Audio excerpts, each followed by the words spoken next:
crescer nem sempre é saudável, crescer além do limite.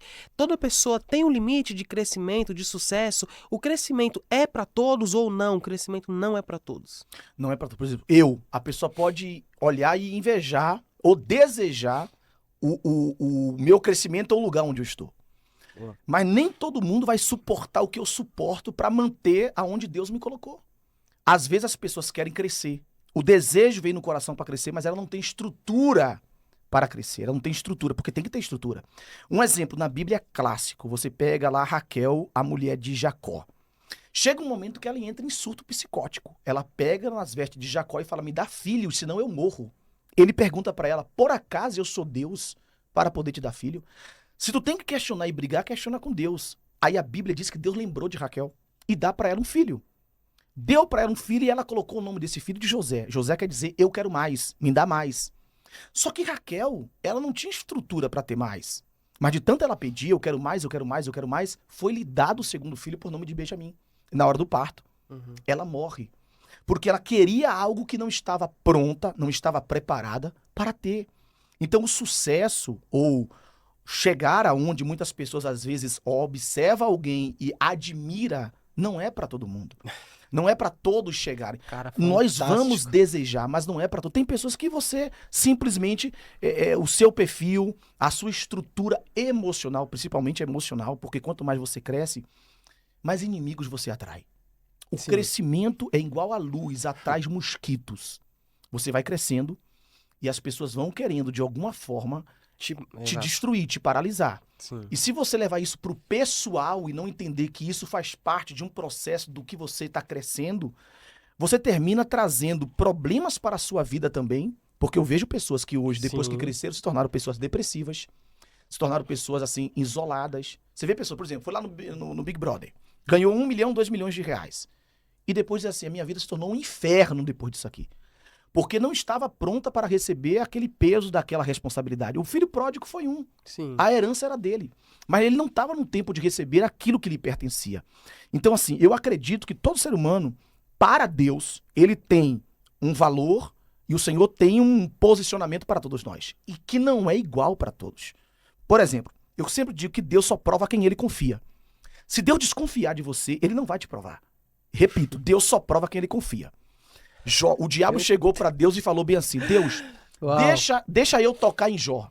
Sim. Deus falou, vai, Jó aguenta. E o diabo saiu fazendo uma destruição. Mas lá na frente o diabo pediu para tocar em Pedro, deixa o Ciro andar em Pedro. Jesus não deixou.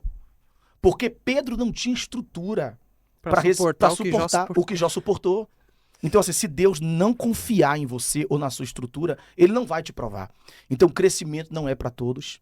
Exposição do crescimento não é para todos. Nem todo mundo vai ter a força, o fim de suportar a pessoa. E eu vou repetir aqui uma fala, que ela é muito importante. Você quer saber se uma pessoa está crescendo? É a quantidade de pessoas que vão falando mal dela. Quanto mais você cresce, mais inimigo, mais pessoas vão falar mal de você.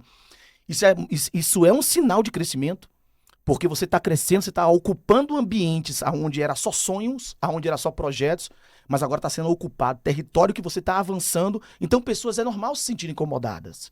Quando José só sonhava, sentava na mesa como um menino inofensivo, é um contador de história, um sonhador. Você vê que quando seus irmãos começaram a criar uma situação para matar José, eles não queriam matar José.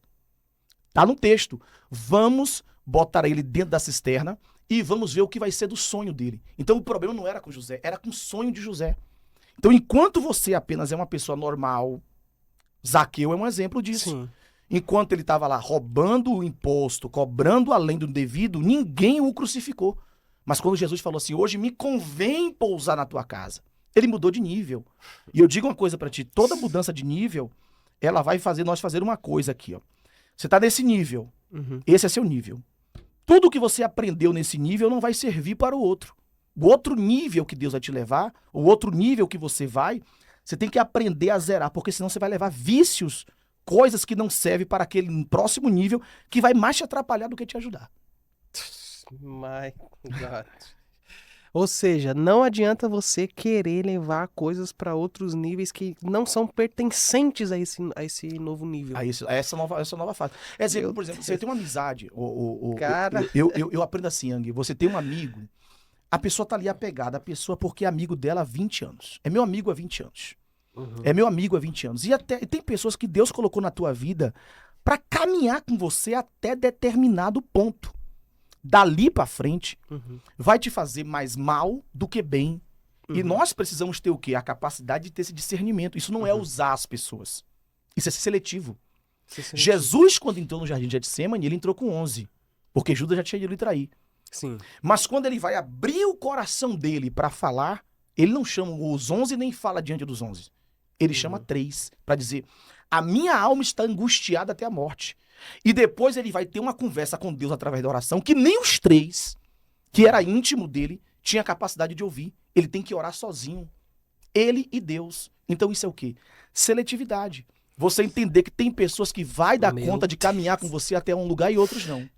Cara, isso que você falou, eu até quero trazer um ponto para a mesa sobre a questão de você deixar pessoas para trás. Muitas pessoas, elas usam, né, como talvez uma desculpa, talvez não, o fator não deixar algumas pessoas com ingratidão. Por exemplo, não, essa pessoa que ela começou comigo, então eu preciso estar sempre com essa pessoa, eu nunca posso deixar essa pessoa numa fase anterior, porque se eu fizer isso eu estou sendo ingrato. Como você separa entender que novos níveis exigem novas conexões, novos contatos, novas amizades, separar esse pensamento do pensamento de que você pode estar sendo ingrato ou ingrata por deixar alguma pessoa que te ajudou para trás? Tem duas coisas acontecendo aí. É uma dívida emocional, que essa dívida emocional a pessoa precisa superar.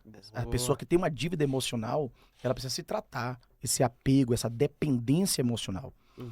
E a outra questão é a pessoa que está do outro lado, a terceira pessoa. De repente essa pessoa não consegue se libertar porque essa pessoa é um agiota da emoção. É a pessoa, eu te dou algo, Sim. mas eu vou te cobrar os juros por isso de uma forma que tu nunca vai conseguir me pagar. Uhum. E enquanto você não entender quem é você, você vai ficar vinculado a pessoas que não é mais para você estar. Não é mais para você. Por quê? Você vê aquele homem que é levado até a porta do templo, através de pessoas para fazer ele pedir esmola, aquelas pessoas não podiam levar ele para outro nível. Até que no caminho dele cruzou Pedro com João. E disse: levanta, toma tua cama e anda. Levou ele para outro nível. Então, não é ser ingrato com as pessoas, nem ser covarde com elas. Mas é entender que existe um momento na sua vida que você precisa se libertar de pessoas e entender que tem pessoas que estão ali te aprisionando, te causando limites na sua vida. Você pode ir além. Mas por que tu não está indo além? Porque tu está caminhando com pessoas que estão te limitando. E vai formando a tua mente, te cobrando de coisas que você, se você continuar aceitando, porque é uma aceitação, você nunca vai conseguir pagar aquela dívida. Você nunca vai conseguir quebrar aquele vínculo. E isso se torna uma maldição. Isso se torna uma maldição. Eu vejo pessoas que têm um potencial muito grande para crescer. Eu trabalhei com uma jovem que hoje ela explodiu como cantora no mundo gospel. Ela é da Todá. Uhum. E ela trabalhou conosco durante 5 anos. Uhum. E quando ela gravou, o louvor, a vida dela no mundo gospel explodiu mesmo. Se tornou uma cantora referência. E aí, ela conversando comigo, um momento de voltar, queria voltar porque eu sou muito grata à fonte, ao ministério. Eu falei pra ela: fulana, não se coloca um tubarão no aquário. Você é um tubarão. Tubarão tem que ir pro mar. Se liberte. Então o que falta às vezes é caráter. Porque se eu te vejo, se eu tô te prendendo, eu tô vendo um potencial em você de crescimento. Se eu posso te ajudar a potencializar aquilo que tu já é, eu vou. Mas se eu tô vendo que eu não tenho estrutura, que eu não tenho força, que eu não tenho capacidade para te colocar em um outro nível, eu tenho que liberar, e a pessoa que tem esse potencial tem que se descobrir quem ela é, porque senão fica refém de uma dívida emocional na mão de um agiota da emoção.